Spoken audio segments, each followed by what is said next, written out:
12장 1절에서 5절 말씀까지 나오게 됩니다. 사도행전 12장 1절에서 5절 말씀까지.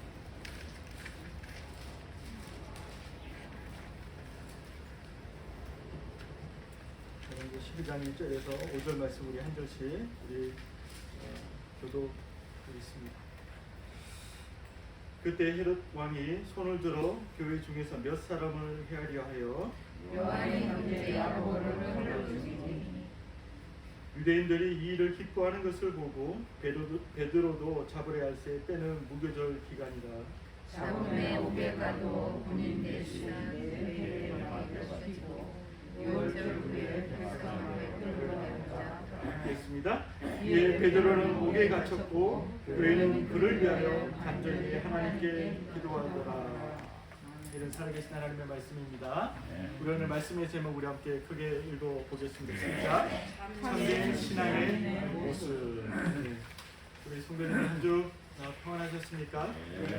여호와의 샬롬이 우리 심령 가운데 내 영혼의 거룩한 깊숙한 곳에서 늘 경험되어지고 그 경험으로 말미암아 하나님께 영광 돌리기 위한 삶 살았으리라 믿습니다. 오늘 사도행전 12장 이제 말씀으로 우리 넘어왔는데 12장 말씀을 통해서 우리 오늘 주일 예배 가운데 저와 여러분들이 하나님의 그 음성 또 우리 교회를 향하신 하나님의 그 메시지를 함께 받고 깨닫고 그 말씀대로 또 행하는 한 주의 삶이 될 수 있기를 간절히 축복합니다. 우리 오늘 말씀의 내용에 나와 있듯이 우리 오늘 말씀의 내용에는 이제 두 번째 순교자가 이제 나오게 됩니다. 첫 번째 우리 스데반 집사님께서 순교하신 이후에 어떻게 보면 사도 중에서 첫 번째 순교자가 오늘 나오는 장면을 오늘 말씀을 볼 수가 있어요. 바로 야고보. 예수님의 제자 중에 사도 중에 첫 번째 순교자 사도 중에 야고보가 오늘 순교하는 모습을 우리가 볼 수 있습니다. 참수용을 당하는 모습을 볼 수가 있어요. 그러면서 이제 헤롯 왕이라고 하는 이 왕이 이 일로 말미암아서 유대인들이 너무 기뻐했다고 성경은 말씀하고 있지 않습니까?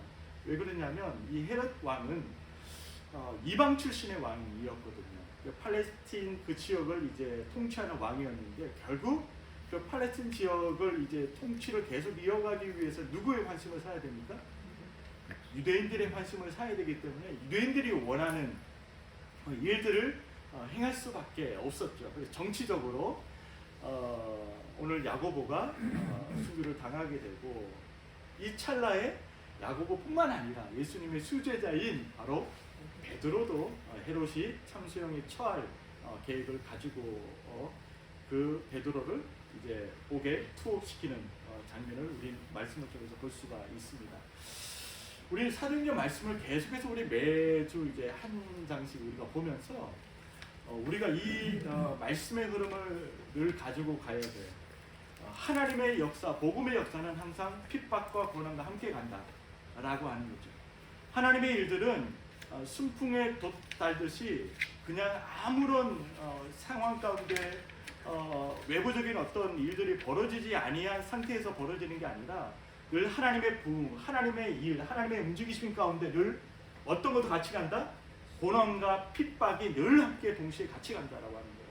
오늘 사도행전 말씀, 오늘 본문 말씀이 여지없이 우리에게 또 보여주고 있는 말씀입니다.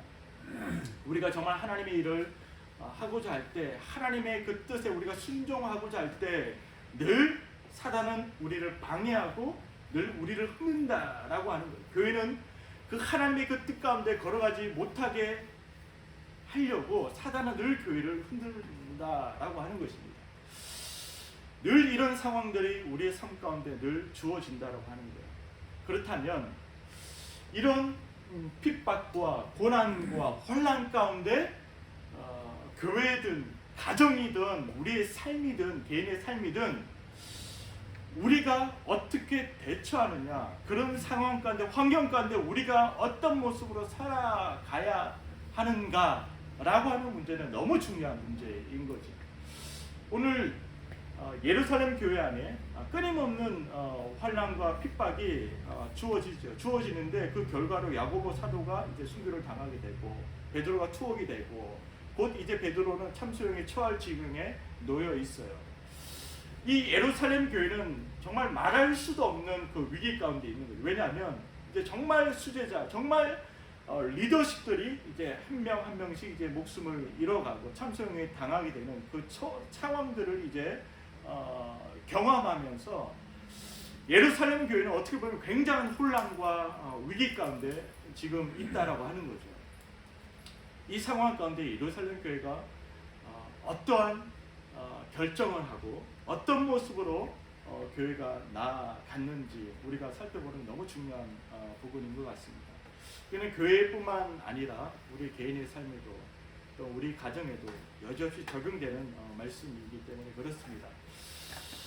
예루살렘 교회는 여지없이 모든 교인들이 모여서 오늘 말씀 5절 말씀 있죠. 자, 우리 다 함께 한 번 더 읽어보겠습니다. 시작. 이에 베드로는 옥에 갇혔고 교회는 그를 위하여 간절히 하나님께 기도하더라. 너무 중요한 말씀입니다. 지금 야고보가 참수형을 당하고 베드로가 곧 참수형을 당할 터인데 이 힘의 권력 앞에서 예루살렘 교회가 할 수 있는 것은 오직 기도밖에 없었다고 하는 거예요. 힘으로 맞설 수 있는 그런 힘이 있는 게 아니라 오직 이들이 할 수 있는 것, 교회가 할 수 있는 것은 오직 기도밖에 없었다라고 하는 거예요. 그래서 이들은 모여서 하나님 앞에 간절하게 기도했다라고 성경은 우리에게 증언해주고 있습니다. 예루살렘 교회가 위기 앞에서 모여서 한 첫 번째 행동, 그들이 했던 모든 행동 중에 가장 핵심은 뭐냐면 바로 기도였다라고 하는 거예요. 저희가 이제 10시 반에 이제 모여서 중보기도 모임을 하고 있지 않습니까? 하나님께 여지없이 저한테 주신 마음도 그거예요. 새로운 직분자를 세우면서 정말 우리가 먼저 하나님 앞에 준비되어져야 될 그 태도, 그 삶이 무엇인가 라고 했을 때, 또 하나님 앞에 엎드렸을 때 하나님께서 저에게 요구하신 것, 마음 주시는 것은 다른 게 아니었습니다. 열심히 돈을 많이 모아라, 열심히 많이 뭘 해서 뭘 해라, 이게 아니었어요. 바로 기도의 사람을 세우라는 거예요.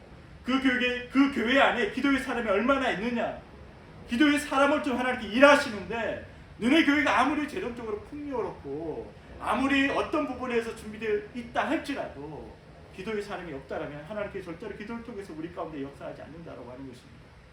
그래서 우리가 비록 보잘것없지만, 우리가 정말 내세울 것 없지만 정말 기도의 사람이 있다라고 한다면, 교회 안에 정말 꺼지지 않는 기도의 등불이 여지없이 매일매일 타오르고 있다라고 한다면 하나님께서 그 교회를 통해서 크게 역사하실 줄 믿습니다. 하나님께서 교회를 통해서 역사하시는 그 조건은 다른 게 아니고 바로 기도입니다. 정말 하나님 앞에 간절하게 기도하는 성도들이 있느냐 없느냐, 정말 그 기도의 불이 꺼져 있느냐, 꺼져 있지 않고 날마다 타오르느냐, 우리 가정도 마찬가지입니다. 그 기도의 등불이 꺼져 있느냐, 우리 가정을 돌아봤을 때 매일매일 하나님 앞에 기도하는 그 기도의 무릎이 있느냐 없느냐, 하나님 가장 그것을 귀하게 보신다고 하는 것입니다. 이 예루살렘 교회는 위기 앞에서 여지없이 하나님 앞에 간절하게 기도했습니다. 우리의 삶 가운데 위기 없는 삶은 없는 것 같습니다. 우리 인생 가운데, 박정님 그렇지 않습니까? 우리 인생 가운데 위기가 전혀 없다, 고난이 없다, 어려움이 없다, 그렇게 말할 수 있는 인생은 이 세상에 한 인생도 없을 것 같습니다. 모든 인생은 위기와 어려움이 있기 마련이죠. 늘 이 어려움을 해결해도 또 그 어려움은 또 우리 인생 가운데 또 다가오고 그 위기를 우리는 맞닥뜨리게 되고, 늘 위기와 어려움의 연속 속에 우리는 이 땅을 살아가게 되는 거죠. 우리가 예수 믿는다고 해서 그 어려움들이, 그 위기들이 물러가고 떠나가는 게 아니라 여전히 우리의 삶의 환경은 동일하다라고 하는 것입니다. 그렇지만 우리가 예수 믿고 난 후에 신앙을 가진 이후에 그 위기를 해석하는 눈이 바뀌어지는 거죠. 예전에 어떻습니까? 우리 신앙이 없을 때, 정말 예수님을 믿고 따라가지 못했을 때 우리의 삶을 돌아보면 너무 잘 아실 거예요. 우리가 어떻게 했는지. 하지만 우리에게 신앙이 주어졌을 때, 정말 예수님을 우리가 신뢰했을 때 우리의 삶은 달라지는 거예요. 그 위기 앞에서 하나님 앞에 우리가 무릎 꿇을 때 하나님 앞에 우리가 기도할 때 하나님께서는 우리의 그 소리를, 우리의 그 부르짖음을 외면하지 않으시고 하나님께서 들어주신다. 믿으십니까? 우리 마태복음 7장 우리 7절 말씀 우리 좀 봤으면 좋겠는데요. 우리 오늘 이 아침에 하나님께서 우리에게 주시는 또 하나의 말씀입니다. 7장 7절에서 11절 말씀까지 우리 좀 봤으면 좋겠어요. 이 아침에 하나님의 교회들을 향해서 또 각자의 그 삶 가운데 하나님 주시는 말씀, 기도하는 사람들에게. 자, 7절부터 우리 다 함께 11절까지 다 함께 읽습니다. 시작. 구하라 그리하면 너에게 주실 것이요, 찾으라 그리하면 찾아낼 것이요, 문을 두드리라 그리하면 너에게 열릴 것이니 구하는 이마다 받을 것이요, 찾는 이는 찾아낼 것이요, 두드리는 이에게는 열릴 것이니라. 너희 중에 누가 아들을 떡을 달라 하는데 돌을 주며 생선을 달라 하는데 뱀을 줄 사람이 있겠느냐? 너희가 악한 자라도 좋은 것으로 자식에게 줄 줄 알거든. 하물며 하늘에 계신 너희 아버지께서 구하는 자에게 좋은 것으로 주시지 않겠느냐? 이는 살아계신 하나님 말씀입니다. 이 말씀이 저와 여러분들의 한 주의 삶 가운데 이루어질 수 있기를 간절히 축복합니다. 하나님 아버지께서, 하나님 우리의 아버지십니다. 그 아버지께서 우리에게 좋은 것을 주시지 않겠느냐? 가장 좋은 것을 기도하는 자에게 하나님께서 그 자에게 가장 좋은 것을 하나님 날마다 주시는 좋으신 하나님이십니다. 믿으십니까? 이 말씀 그대로 받아들이십시오. 그리고 이 말씀이 나의 말씀으로 믿고 신뢰하십시오. 그런 말씀이 내 삶 가운데 이루어지는 역사를 볼 것입니다. 왜? 하나님은 나의 아버지시기 때문에. 아버지, 나는 하나님의 자녀이기 때문에 그렇습니다. 절대 우리의 기도의 이 목소리 절대 외면하지 않습니다. 당장 우리의 기도가 당장 내가 계획했던 그 시간 안에 이루어지지 않는다고 하나님께서 응답하시지 않는 게 아니잖아요. 하나님께 가장 좋은 것으로 우리에게 주시기 위해서 하나님의 그때가 있다고 하는 것, 그 사실을 여러분들 믿을 수 있기를 간절히 축복합니다. 그리고 하나님의 그때를 신뢰하십시오. 끝까지 하나님 믿으십시오. 그럼 틀림없이 반드시 하나님께 내가 생각했던 그 이상으로 가장 아름다운, 가장 좋은 것, 선한 것으로 날마다 우리에게 주시는 그 하나님이십니다. 그 하나님 끝까지 믿고 승리하는 한 주의 삶 될 수 있기를 간절히 축복합니다. 다시 본문으로 돌아가서 우리 12장 말씀. 그러면 교회는 그를 위하여 5절에 간절히 하나님께 기도했다라고 성경은 증언하고 있는데, 저는 궁금한 게 간절히 그를 위해 기도했다. 누구를 위해 기도했어요? 베드로를 위해서 기도했어요. 곧 이제 참수형에 처해질 터인데 그를 교회가 간절히 기도했고, 그러면 제가 좀 궁금한 게 있어요. 정말 어떤 기도의 내용을 가지고 하나님 앞에 나갔을까 궁금하지 않습니까? 간절히 기도했다라고 하는데 성경은, 근데 그 내용이 무엇일까? 저 그 기도의 내용이 참 궁금합니다. 물론 뭐 호사모는 궁금하지 않을 수 있겠지만 왜 또 이 시점에 왜 호사모냐라고 또 얘기할 수 있는 또 이게 거의 눈빛인 것 같은데, 뭐 대상이 뭐 이렇게 제일 가까우니까 제가 했는데, 왜 기도했으며 무엇을 놓고 기도했을까? 저는 궁금하거든요. 무엇을 놓고 기도했을까? 여러분들 무엇을 놓고 기도했을 것 같습니까? 우리 박범선 살려달라고. 네. 나와서 살려달라고. 왜냐하면 이제 무교절 때는 처형을 할 수가 없어요. 왜냐하면 그 민심이 이제 요동치는 것을 알기 때문에 헤롯이 무교절 6월절이 이제 지나면 이제 곧 이제 처형을 할 계획을 가지고 있었죠. 그때 이제 마침 이제 무교절이었고 6월절이었기 때문에 처형을 할 수 없는 상황이었고, 그러니까 바로 그 다음 날 이제 처형하는 그 상황이 이제 오는 거예요, 베드로에게. 그래서 간절히 기도했다는 거죠. 예루살렘 교회는 이제 무엇을 놓고 기도했을까? 물론 이제 박군자님 말씀하신 대로 베드로를 정말 하나님 구해주십시오, 살려주십시오, 구출될 수 있도록 하나님 역사해달라고 그렇게 기도했겠죠. 그렇지만 물론 이제 그렇게 기도했겠지만 기도의 내용이 전부가 저는 아니라고 봐요. 그 기도의 내용이 전부라고 아니라고 저는 확신합니다. 단언컨대 확신해요. 왜 그러냐면 예루살렘 교회 성도들의 신앙은 그렇게 얕지 않다라고 하는 거예요. 왜 그러냐면 우리 사도행전 말씀을 계속 1장부터 계속 우리가 보고 있지 않습니까? 예루살렘 교회 성도들이 어떠한 신앙의 모습을 우리에게 보여주었습니까? 우리 오늘 찬양을 했지만 환난과 핍박 중에도 성도의 신앙 지켰네라고 찬양했지만 그들이 지켰던 신앙은 어떤 신앙이에요? 거의 순교를 각오하는 신앙이었어. 그래서 흩어지자마자 그들이 가서 무엇을 했느냐? 무엇을 흩어지자마자 숨은 게 아니라 그들이 했던 행동들이 무엇입니까? 예루살렘 교회 성도들이 나가서 복음을 전했다라고 하는 거죠. 그리고 이들이 예수 믿고 난 후에 했던 행동은 모든 본인이 가지고 있는 재산을 팔아서 서로 어떻게 했다고요? 쉐어했다, 통용했다, 서로 나눠줬다. 이 놀라운 거거든요. 그러니까 그들의 신앙은 그런 얕은 우리가 생각하고 있는 교회 출석 정도 간신히 할 수 있는 그런 수준의 신앙이 아니었다라고 하는 거예요. 그렇다면 이들이 예루살렘 교회 성도들이 정말 모여서 기도했던 그 핵심의 기도의 내용이 무엇이? 우리가 이 내용을 좀 들여다보자라고 하는 거예요. 그래서 우리의 신앙이 한 단계 좀 더 업그레이드 되었으면 좋겠다. 정말 하나님 구해 주십시오. 정말 살려주십시오. 정말 중요한 기도의 내용이죠. 하지만 하나님 그것을 뛰어넘어서 정말 우리가 정말 그분을 정말 신뢰하고 있는지 아닌지를 하나님 중심을 보기 원하신다라고 하는 거예요. 예. 문제 앞에서 긍긍대는 인생이 아니라 신앙이 아니라 그 문제를 뛰어넘어서 해결하시니까 하나님을 보기를 원하신다라고 하는 거예요. 한 차원 높은 단계 이걸 하나님을 우리가 바라볼 수 있기를 원한다라고 하는 거예요. 예. 자, 이 단서를 어디서 찾을 수 있냐면요. 12장 말씀은 쭉 우리가 길기 때문에 제가 전체를 다 안 봤는데 쭉 보면 이제 제가 좀 간략하게 설명을 드리면 전체를 보면 간절히 기도했을 때 하나님께서 베드로를 목에 갇혀 있는 그 베드로를 가두기 위해서 파수꾼이 몇 명이 붙었습니까? 16명이 붙었어요. 보초를 16명이 섰단 말이에요. 도망가지 못하게. 절대로 이거는 도망갈 수도 없고 밖으로 나갈 수 없는 완전히 이제는 이제 끝난 상황이거든요. 그러니까 다음날 이제 베드로는 참수형을 당하는 거예요. 당하는 상황인데 그리고 그 오간에 또 베드로가 또 파수꾼이 2명이 있었어요. 제수를 감시하는 2명이 있었는데 베드로의 양쪽이 무엇이 차져 있어? 쇠고랑이 차져 있는 거예요. 제수가 지금 파수꾼하고 같이 양쪽에 쇠고랑이 차져 있기 때문에 이거 탈옥이라는 거는 도망간다라고 하는 거는 여기서 벗어난다라고 하는 가능성은 제로입니다. 이런 상황에서 하나님께 천사를 보내시죠. 천사를 보내서 베드로가 깊은 잠에 들었다고 성경은 말씀하고 있거든요.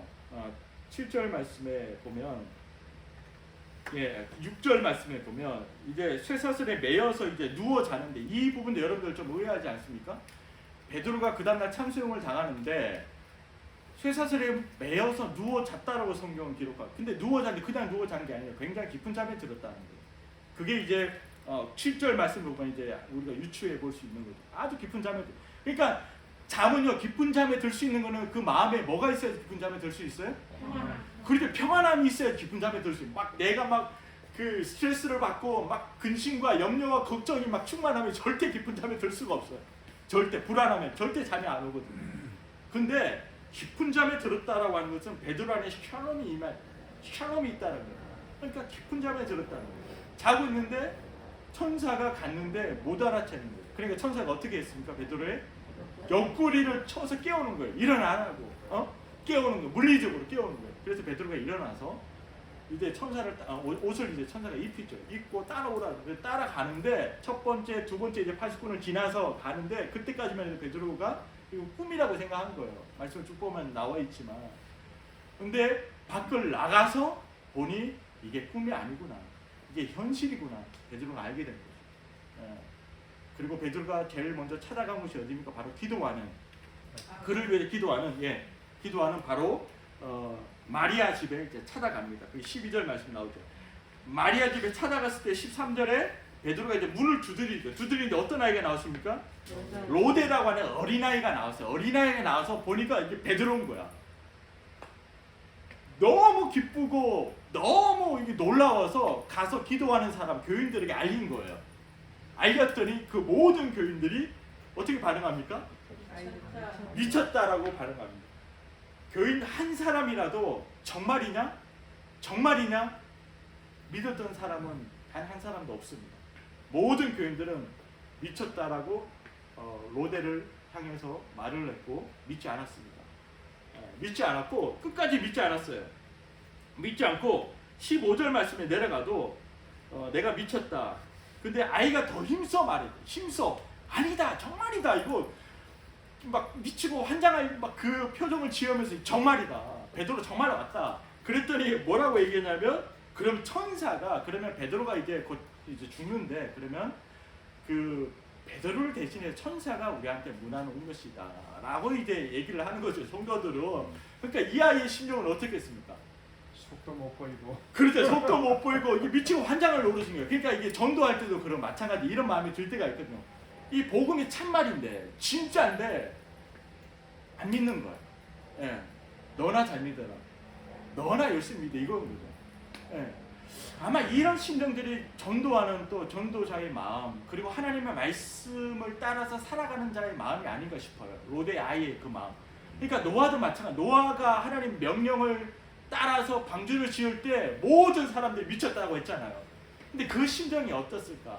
바로 이 아이의 마음이 아닐까? 그리고 우리 전도자의 마음이 이런 마음이 아닐까? 애타는 마음이죠. 막 애가 타는 거죠.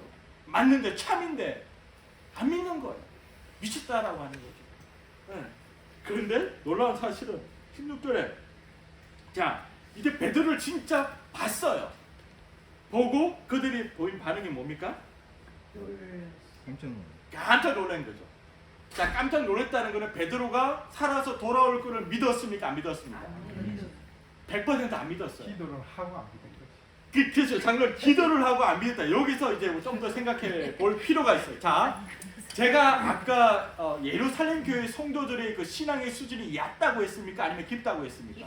깊다고 분명히 말씀. 근데 이게 제 얘기가 아니라 성경에서 증언해주는 예루살렘 성도들의 그 신앙의 수준이에요. 정말 깊은 신앙을 가지고 있었던 분들이거든요. 근데 여기에도 저는 사실 반론을 제기하는 거예요. 왜 그러냐면 저도 이제 이 생각을 했어요. 이 예루살렘 성도들이 그렇게 기도를 해놓고 실제로 믿지 않았다라고 저는 생각을 했어요. 박경호님처럼. 근데 말씀을 곰곰이 전체의 맥락을 놓고 봤을 때 아니다라는 확신을 가진 거죠. 왜 그러냐면 예루살렘 교회 성도들은 구해 주십시오 라고만 기도하고 그것을 믿지 않았다. 그러니까 불신의 기도를 드렸다 라고 하는 것은 지금 예루살렘 교회 성도들을 정말 우리가 얕게 보는 거예요. 아닌 거죠. 이게 참이 아닌 거죠. 참이 아닌 거죠. 그건 제가 이제 풀어서 이제 말씀을 드리겠습니다. 이들의 기도의 내용은 뭐냐 하면 그것을 뛰어넘어서 무엇을 놓고 기도했을까? 자, 우리 4장 그 앞절에 보면 앞절에도 위기를 닥쳤을 때 이들이 기도했던 내용들이 4장 29절이에요. 29절에 보면 이때도 베드로와 요한이 이제 옥에 이제 갇혔습니다. 초옥 때는 이때도 이제 복음 전하다가 갇혔어요. 왜냐하면 이제 유대인들이 너무 이제 말도 안 되는 소리를 한다라고 이제 얘기를 하니까 그리고 뭐 모든 사람들이 이제 그 메시지에 이제 반응하고 그를 따라가니까 도저히 안 되겠다 싶어서 가둔 거예요. 베드로 요한을 가뒀는데 이들이 이제 풀려난 후에 이제 기도한 내용이 29절이에요. 29절에 어떻게 기도했느냐? 29절 30절인데 위기 앞에서 여지없이 예루살렘 교회 성도들이 기도했던 기도 내용이 세 가지로 나옵니다. 뭐냐면 주여 이제도 그들의 위협함을 굽어 보시옵고 그러니까 살펴달라는 거예요. 첫 번째 기도 내용. 그러니까 박해자들이 우리를 위협하고 있는데 여지없이 끊임없이 위협하고 있는데 이들의 그 위협함을 하나님 보시옵소서. 그 상황을 하나님 앞에 올려드리는 거예요. 그리고 두 번째 기도는 뭐죠? 그럼에도 불구하고 담대히 하나님 말씀을 전하게 해주십시오 라고 기도하는 거예요. 그 다음에 세 번째 기도 내용은 뭐냐면 손을 내밀어 병을 낫게 하시고 표적과 기사를 거룩한 종 예수의 이름으로 이루어지게 하옵소서라고 세 가지 기도 제목을 가지고 예루살렘 교회 성도들이 합심하여 기도한 거예요. 하나님 앞에. 자, 이 기도의 내용을 유추해 봤을 때 그 이후에 12장에 나오는 그 위기 속에서 이들이 어떻게 기도했는지 우리는 알 수 있는 거예요. 왜냐하면 이 베드로와 요한이 투옥됐을 때 또 풀려났을 때 그들에게 이 상황을 말했을 때 하나님 앞에 기도함으로 나갔던 그 기도의 내용은 놀랍습니다. 하나님 박해자들의 이 위협에서부터 하나님 나를 구해 주십시오. 구출해 주십시오. 이 박해자들의 위협이 멈춰질 수 있도록 해 주십시오라고 기도하지 않았어요. 기도의 내용이 절대 그게 아니었습니다. 박해자들의 그 위협을 하나님 그냥 보십시오. 이런 상황입니다라고 하나님의 그 상황을 올려드린 거예요. 이 박해자들의 이 위협을 강도를 줄여주십시오. 이 강도가 너무 셉니다. 줄여주시고 이 강도가 약해질 수 있도록 도와주시고 멈춰질 수 있도록 도와달라 그렇게 기도하지 않았습니다. 그러니까 핵심이 뭐냐면 이 현실을 피해가게 해주십시오. 이 상황을 피해가게 해주십시오라고 예루살렘 신앙인들은 예수를 믿고 따랐던 신앙인들은 그렇게 기도하지 않았다는 거예요. 그럼 뭐냐? 그 현실을 당당하게 받겠습니다. 당당히 나는 맞이하겠습니다. 하지만 그 현실 앞에서 신앙을 저버리지 않게 해주십시오. 이게 바로 참 신앙인의 고백입니다. 사랑하는 여러분, 그렇게 기도했다는 거죠. 그럼에도 불구하고 박해가 위협이 있음에도 불구하고 무엇을 하게 해달라? 바로 하나님의 말씀을 담대하게 전하게 해주십시오. 놀랍지 않습니까? 그리고 바로 예수의 이름으로 표적과 기사가 나타날 수 있도록 해주십시오. 누구의 이름으로? 예수의 이름으로. 내가 표적과 기사를 행했을 때 내 이름이 드러나는 것이 아니라 철저하게 예수 그리스도의 그 이름, 예수 그리스도의 그 능력이 나타날 수 있도록 종을 통해서, 사도를 통해서, 교회를 통해서 나타날 수 있도록 주님 역사해달라고 세 가지 기도 제목 가지고 하나님의 간절히 기도했어요. 자, 그렇게 기도했던 그 예루살렘 교회 성도들이 위기 앞에 여지없이 어떻게 기도했겠습니까? 물론 사도 바울의 구출을 위해서 기도했긴 하지만 그 기도를 뛰어넘어서 정말 핵심적인 기도의 내용은 뭐냐?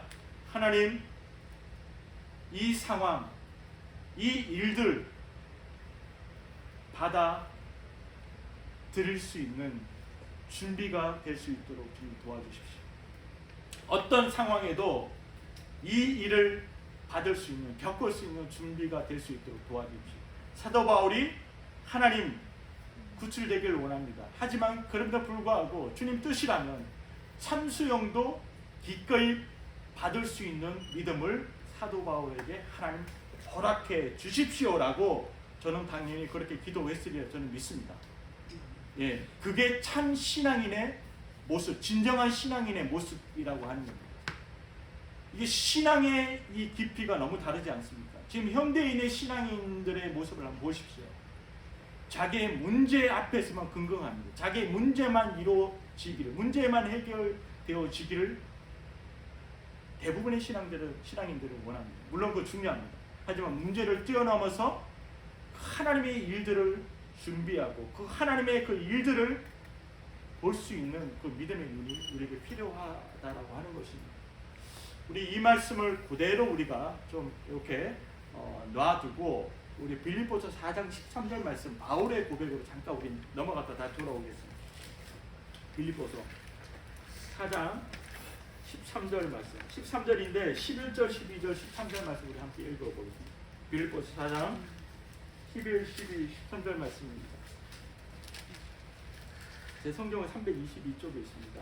자, 11절부터 함께 좀 읽겠습니다. 시작. 내가 궁핍함으로 말하는 것이 아니니 어떤 형편이든지 나는 자족하기를 배웠노니 나는 비천에 처한 줄도 알고 풍부에 처한 줄도 알아 모든 일 곧 배부름과 배고픔과 풍부와 궁핍에도 처한 줄 아니 일체의 비결을 배웠노라. 내게 능력 주시는 자 안에서 내가 모든 것을 할 수 있느니라. 아멘. 사도 바울의 고백이고 빌립보 교인들에게 보내는 서신이거든요. 이때도 이제 사도 바울이 투옥되어 있을 때 이제 보냈던 서신인데 우리 4장 13절 말씀 너무 좋아하는 말씀이죠. 여기도 있잖아요. 여기 잘 안 보이는데 우리 성구에도 있잖아요. 이렇게 성구에도 있죠. 내게 능력 주신 자 안에서 내가 모든 것을 할 수 있는 이 성구는요. 우리 한국 사람들 그 교인들 집에는 대부분 다 걸려 있는 성구거든요. 너무 우리 한국 교인들이 너무 좋아하는 말씀인데 이 말씀을 우리가 곱씹어 보면 어떻게 여러분들 지금 해석하고 계십니까? 신앙생활 하면서 내게 능력 주신 자 내가 모든 것을 할 수 있다. 어떤 해석과 어떤 믿음을 가지고 계십니까? 종종 이제 간혹가다가 어떤 성도님들은 내가 원하고 내가 바라는 그 일들을 예수님의 그 능력 안에서 할 수 있다라고 생각을 하거든요. 이해 가십니까? 많은 사람이 그렇게 생각할 수 있죠. 네, 진짜 이 말씀을 그렇게 인용을 한단 말이죠. 지금 예를 들면 어떤 문제가 생겼어요. 그렇지만 이 문제 내가 이만큼 생각하고 내가 이만큼 계획하고 있으니까 분명히 예수님의 그 능력이 나에게 임하면, 예수님이 도와주시면 이걸 할 수 있다 라고 생각하고 이 말씀을 받거든요. 그러니까 자신감이 생기는 거죠. 이거는 믿음과 자신감은 사실 우리가 잘 구별해야 되는 신앙의 어떻게 보면 영역인 것 같습니다. 나의 확신과 말씀에 대한 믿음과 확신은 이제 엄연히 우리가 구분을 할 수 있어야 돼요. 근데 내가 이루고자 하는 것, 내가 원하는 것을 이루기 위해서 예수님의 그 능력이 나와 함께 하시기 때문에, 예수님이 늘 함께 하시기 때문에 나는 이것을 할 수 있다라고 하는 큰 착각입니다. 오늘 이 말씀의 핵심은 뭐냐면, 사도 바울이 고백했던 핵심이 뭐냐면 바로 10절, 11절, 12절에 있습니다. 왜냐하면 지금 사도 바울이 어떻게 고백하냐면, 내가 궁핍함으로 말하는 것이 아니니 어떤 형편이든지 나는 자족하기를 배웠다 그랬거든요. 자족하기를. 그러니까 사도 바울은 어떤 형편이든지 만족하는 법을 배웠다라고 하는 거예요. 정말 삶으로 터득하고 이 삶 안에서 정말 만족의 기준이 뭔지를 지금 아는 사람이거든요. 그게 상황이 있지 않고 환경이 있지 않다라고 하는 거예요. 그 안에 있는 진정한 샬롬, 그 안에 있는 바로 복음, 그 생명이 진정한 만족인데, 그 만족으로 말미암아서 나는 어떻게 비천에도 처할 줄 알고 풍부에도 처할 줄, 모든 일곱 배부름과 배고픔과 풍부와 궁핍에도 처할 줄 아는 일체의 비결을 배웠다라고 하는 거예요. 마지막으로 그렇게 고백하고는 내게 능력 주신 자 내가 모든 것을 할 수 있느니라, 그렇게 고백했거든요. 자, 이 말씀은 좀 더 쉽게 말씀드리면, 어떤 일이든 겪을 수 있는, 맞이할 수 있는 준비가 되었습니다라고 하는 고백이에요. 이게 더 정확한 고백이에요. 13절 말씀. 자, 더 이해하시겠죠. 더 피부로 와닿죠. 어떤 일이든 어떤 상황이든 내가 겪을 준비가 되어 있습니다. 주님, 이거예요. 그럼 더 쉽게 와닿습니다. 그러니까 이 상황과 이 일들 내 힘으로 겪을 수 없어요. 지금 사도 바울이 참수형을 당하기 일보 직전에 있는데, 이제 몇 시간 후면 참수형을 당하는 상황을 맞이하게 되는데, 이 상황은 사도 바울의 멘탈로, 사도 바울의 의지로, 힘으로, 노력으로 감당할 수 있는 일이 아니거든요. 우리의 삶도 마찬가지입니다. 유영주 집사님의 삶 가운데, 또한 우리 곽희동 집사님 삶 가운데 어려움이 닥칩니다. 위기가 닥칩니다. 그 어려움과 위기는 내 힘으로, 나의 의지로 겪고 넘어갈 수 있는 일들이 아니에요. 누구의 힘으로? 주님의 힘으로. 내게 능력 주시는 자, 바로 예수님의 능력으로 말미암아서 이 모든 어려움과 모든 위기와 모든 절망의 순간들을 겪을 준비가 되어 있습니다. 상황을 맞이할 준비가 되어 있습니다 라고 하는 그 고백이 참 신앙인들의 고백이라고 하는 것입니다.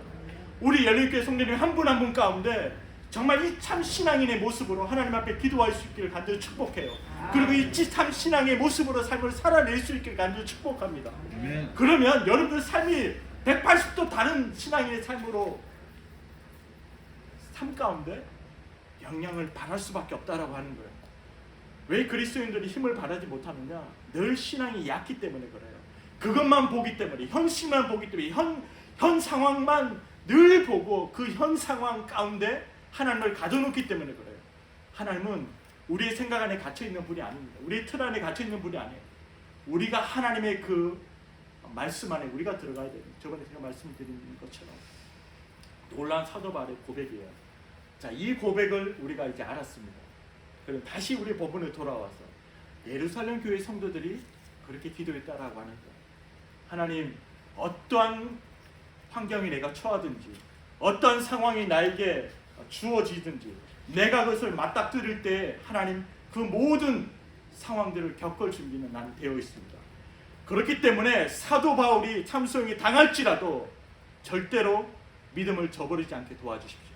그 참수형을 감당할 수 있는, 겪을 수 있는 그 믿음을 하나님 허락해 주십시오라고 분명히 그렇게 교인들은 기도했을 것입니다. 믿으십니까? 아멘. 우리에게 진정한 이런 고백이 있기를 원해요. 우리가 유영십사님의 유관 집사님을 놓고 늘 기도하지 않겠습니까? 또 유관 집사님, 유영십사님 기도하고 허삼하고 저를 위해서 늘 기도. 제가 이제 허삼을 기도하지 않겠습니까? 서로 기도하는데 우리의 기도의 내용들이 정말 그랬으면 좋겠어요. 그럼 하나님 아버지께서 얼마나 기뻐하실까? 내가 너희 필요한 거 다 아는데 늘 이것만 달라고 기도하던 애가 이제는 달라졌어요. 우리 애가 달라졌어요. 그러니까 하나님을 그 이상으로 우리가 이해하고 믿는 거죠. 그건 당연히 하나님이 주실 것이고 아까 우리 마태복음 7장 말씀 봤잖아요. 구할 때마다 하나님 주시는데 가장 좋은 것을 주신다. 굳이 우리가 이걸 갖고 땡깡 안 써도 하나님 주신다. 알아서 다. 그렇지만 우리는 더 높은 차원의 기도가 우리 가운데 있을 때 하나님 얼마나 기뻐하실까. 먼저 그의 나라와 의를 구하는 기도를 날마다 우리 열린교회 가운데 꺼지지 아니하고 날마다 우리가 중보하고 앞심에서 기도할 때 하나님 이 교회를 쓸 수밖에 없네요. 하나님께서 이 교회 가운데 하나님의 그 일들이 이루어갈 수밖에 없는 겁니다.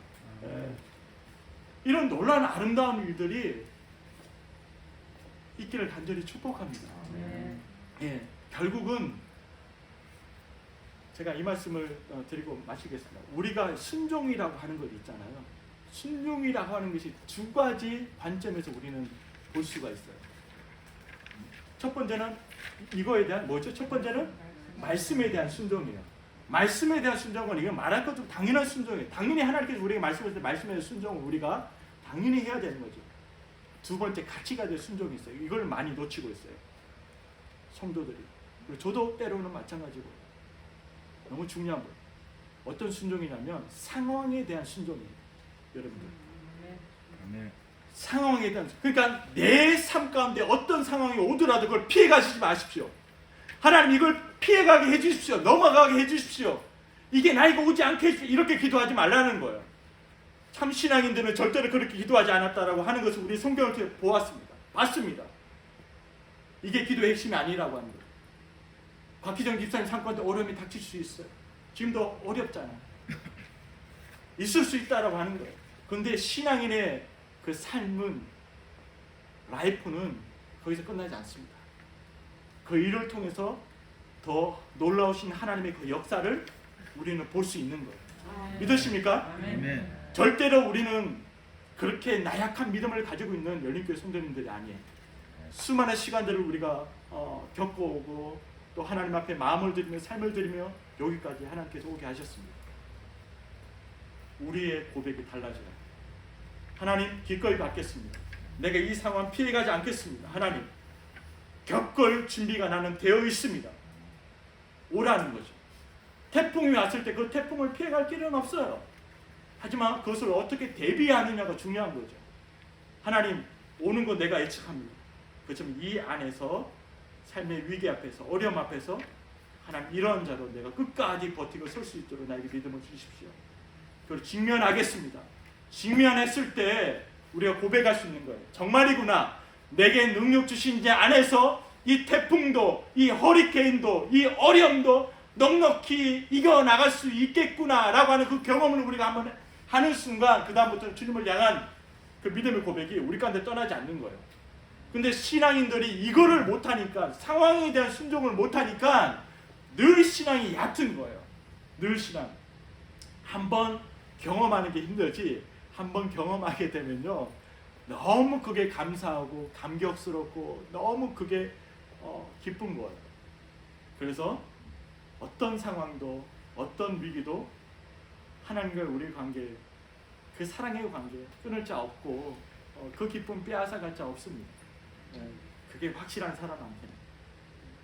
사랑하는 열린교회 성도님 여러분 시간이 많이 갔는데 이번 한 주도 어떤 상황이 주어지든 간에 우리의 참 신앙의 고백과 참 신앙의 모습은 내게 능력 주시는 자 주님 그렇죠? 날마다 나에게 능력 주시고 그 능력 크신 분이 나와 함께 하시기 때문에 주님 내가 넉넉히 감당할 수 있도록 그것을 겪을 수 있도록 이 안에 또 신앙을 배반하지 않고 부인하지 않고 내가 중심으로 고백하는 그런 하나님의 참 신앙의 모습으로 내가 한 주 살기를 원합니다. 그렇게 살 수 있도록 하나님 나에게 능력 주십시오. 주님 능력 아니고는 내가 이거 감당할 길이 없어요. 주님 능력 주시지 않으면 내가 이 일을 넘어갈 길이 없어요. 그렇게 주님 붙들고 주님 매달리고 주님 옆에 나갈 때 주님께서 우리 삶 가운데 놀랍게 일하실 줄 믿습니다. 아멘. 주님은 우리의 상황 가운데 일하시는 분이에요. 아멘. 주님은 구름 위에서 일하시는 분이 아니고 우리의 상황 가운데 지금 위기의 상황 가운데 어려운 상황 가운데 일하시는 분이에요. 아멘. 그래서 상황 가운데 우리가 순종함으로 우리의 믿음을 보일 때 하나님께서 정말 나와 함께 하시고 그 능력의 하나님이 정말 나를 이끌어 가시는구나 라고 하는 그 고백이 끊이지 않을 겁니다. 그래서 그게 결국 우리가 가야 될 길입니다. 한 주 동안 삶 가운데 이런 놀라운 하나님의 능력을 경험할 수 있는 우리 여인께 모든 성도님 되시기를 간절히 축복합니다. 기도하겠습니다. 하나님 감사합니다. 우리를 불러주시고 복음을 알게 하시고 깨닫게 하시고 또 인생의 목적과 그 의미를 보게 하시고 깨닫게 하신 하나님 감사합니다. 하나님 우리가 이 땅을 살아가면서 또 주께서 우리를 부르시기 전까지 우리에게 보여주신 하나님의 그 은혜를 놀라우신 그 하나님의 십자가의 그 사랑을 날마다 내 삶을 통해서 전하고 전파하는 하나님의 사람들 다 될 수 있기를 간절히 원합니다. 하나님 어떤 상황에 있든지 하나님 우리의 신앙을 우리가 고백하고 하나님 어떤 상황 환경 앞에서 그것을 피하지 아니하고 기꺼이 믿음으로 그것을 돌파해 나갈 수 있는 우리 열린교회 모든 기도의 사람들 다 될 수 있도록 주님이 함께하여 주옵소서. 한 주도 그렇게 우리를 승리의 길로 이끄시고 주님을 찬양하며 감사드리며 예수님의 이름으로 기도합나이다. 아멘. 우리 함께 이 시간에 말씀을 기억하면서 아무것도 두려워 말라. 우리